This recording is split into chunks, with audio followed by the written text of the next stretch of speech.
আসসালামু আলাইকুম, শুভ সকাল বন্ধুরা। সবাই কেমন আছেন? আশা করি সবাই ভালো আছেন। আজকে সকালবেলা থেকেই রান্না শুরু করে দিছি। এই যে সকালবেলা ভাত খাওয়ার জন্য ডিম ভাজি করতেছি। এই যে তারপর হচ্ছে এই যে ভাত, আর হচ্ছে এখানে কলা তরকারি, নারিকেল চিংড়ি মাছ দিয়ে। তারপর আরও কী কী রান্না করি দেখতে থাকুন।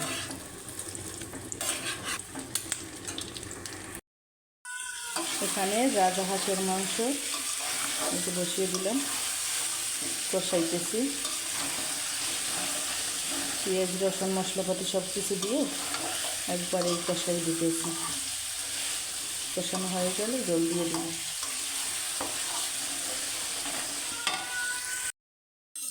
এখন এই সাইডে মাছগুলো ভেজে নিতেছি, আর এই সাইডে কষানোর জন্য জল দিয়ে দিলাম। কষানো জল টানা হইলে তারপরে আবার জল দিয়ে দিব।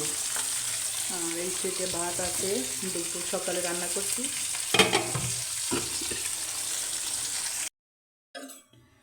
মশলাপাতি কষিয়ে আলু দিয়ে মাছগুলো দিয়ে দিলাম। এই যে দেখেন, এখানে আস্তে আস্তে সেদ্ধ হইতে থাকুক।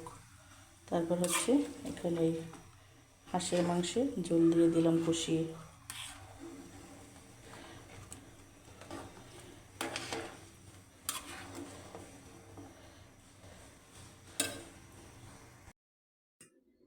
এই যে আমার রান্না বান্না শেষ। এই মাছ দিয়ে আলু, তারপরে হচ্ছে এই যে হাঁসের মাংস, আরও আছে কলা তরকারি। আজকের মতো ভালো থাকবেন, এখানেই দেখা হবে নেক্সট ভিডিওতে। আল্লাহ হাফেজ।